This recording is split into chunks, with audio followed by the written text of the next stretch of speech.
How are you, Scott? Good morning, Dan. I'm great. That misery stuff, we're done. It's over. It's over. Yep. Done. Yep. Was that the greatest night of your life? It was exactly that. Father's Day with my son in Cleveland, Ohio, watching LeBron and the Cavaliers end a 52-year drought. I'm not sure anything's in second place anymore. How would you describe your emotions and those around you going into Game 7? Well, going into Game 7, and when it comes to emotions, I speak only for me. It was really hard to summon anything resembling confidence. It maybe says more about me than Cleveland or certainly about the Cavaliers, but history's history. Vegas is Vegas, and I'd be lying if I told you I thought tonight was going to end the way it did. I did not know. I did not feel confident. Did ESPN film the ending there and the reaction of Cleveland fans and add Yes, it? sir. Add it? Are you going to add it to the Believe Land documentary? Yes, sir. Absolutely. I mean, it was again the longest of shots, but it happened, and ESPN Films was there, and you're exactly right. And knowing the mothership that thing will be done by 2. I don't know. I mean, it was awesome. It really was. You don't want to turn. The more superlatives you use, the less credibility. But you talk about miracles, yes, sir. Yeah, there will be an epilogue to Believe Land. What about emotions after you realized you'd won a championship? I cry at the drop of anything. I mean, lifetime of Cleveland sports fanhood has prepared me for defeat, but also for sadness that comes with it. The overwhelming emotion, the joy. Again, it all sounds like a greeting card, but it transcended all of the sadness in a way that moved me, beyond tears. And there was one large guy, I'd say 6'6", 300, 350 pounds, who I was worried for my lower back. I'm 63 years old, but I'm saying men were literally hugging each other and weeping.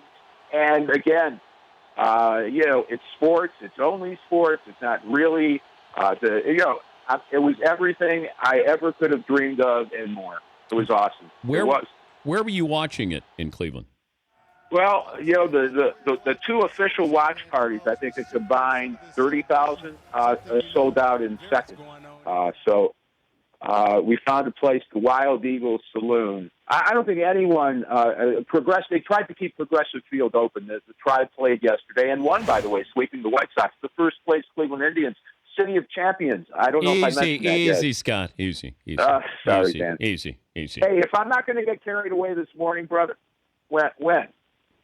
Well, they did it. Let's just keep it Cavaliers, not your first place Cleveland. But I did hear this. I'm sorry. I did hear this last night.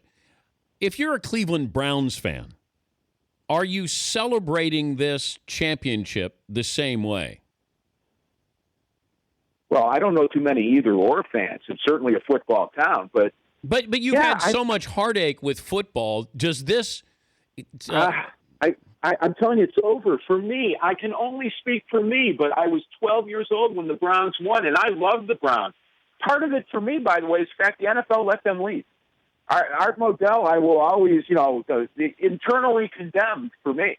But the NFL let that happen. The only votes to keep the Browns in Cleveland were from the Rooney family and Wilson in Buffalo. And I'll never not love them for that. But, the NFL was dead to me, and these new Browns have been nothing but a disgrace. So for anyone in Cleveland who's holding out somehow, it still feels they get to whine about the drive or Art Modell. Those are footnotes now to me. Those are footnotes. He's Scott Raab, the Cleveland fan, author, writer. He was the producer for the 30 for 30 documentary Believe Land. You did write The Whore of Akron. Will there now be a sequel? Yes, sir. And we've got the perfect title too. And that is? You're welcome, Cleveland. Will LeBron take part in this book? Oh, that's doubtful. I sold my soul to the devil. I really did. I mean, but that's the weird thing. When I think about it, I condemned a young man to hell for the crime of making a decision he felt was in his best interest, professionally and personally. I for the crime of not being Moses and leading my tribe to the promised land, I consigned him to hell. Then he comes back and and not just comes back, but says, I'm Moses. I feel a mission. I mean, am I embarrassed and ashamed? I won't deny there's some of that, but you're welcome, Cleveland. I don't know. LeBron's, I'm not playing. LeBron's spot in Cleveland sports history is what now? Well, Jim Brown and LeBron, and I would have to go back, before my time. There's the 48 Indians with Lou Boudreau and Satchel Paige. There's some great moments, and I know that because there were so few. But LeBron, if there's a Rushmore, there's only Jim Brown and LeBron James and maybe Jesse Owens, who was, again, one of the greatest athletes Northeast Ohio ever produced. But seriously, LeBron forever. And not to broaden the question to ridiculousness, but as I've heard over and over again from a lot of people, the legacy there, I think, is also, again, as hypocritical as it sounds for a guy who wrote the Horror of Akron. I never denied in that book or ever. This was the greatest basketball. I'm not going to say Michael wasn't the greatest NBA player of all time. I'm just saying for the range of skills, for the ability to dominate, to do what we've seen him do. Whether you're an analytics guy, whether you're an eyeball guy, I don't know what more this guy has to do to prove that he belongs in the conversation. Even anyone who places Kobe ahead of him because of counting the rings, there's no argument I can make there to convince that person. But, for me, as a Cleveland guy, I grew up in Cleveland. He's from Northeast Ohio. There's no question. Him and Jim Brown. If LeBron does not finish his NBA career in Cleveland, finish that sentence. I'm good. If he had left for Miami and having won a ring for Cleveland, I certainly no one would have wrote a book like mine.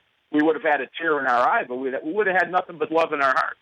At least, speaking for me, if he decides to leave, he has done something miraculous. I'm saying, considering the opposition. Considering the 3-1 hold to the 73-9, my goodness, that guy gets to do whatever he wants. What are you going to do with yourself the rest of the day? I'm writing a book. I got 3 chapters. I got to get going on the book, but I just got home. We took a 6 a.m. flight out of Cleveland, landed in Newark, dropped my kid off at school. He's got a history test at 10, and I want to sit with my wife a while and maybe shed a few more tears. Oh, good for you. Good luck on the sequel, and stay in touch. Thank you, Scott. Thank you. That's Scott Raab. He wrote The Horror of Akron, former Esquire writer and producer of the 30 for 30 documentary Believe Land. The Dan Patrick Show, weekday mornings on Audience.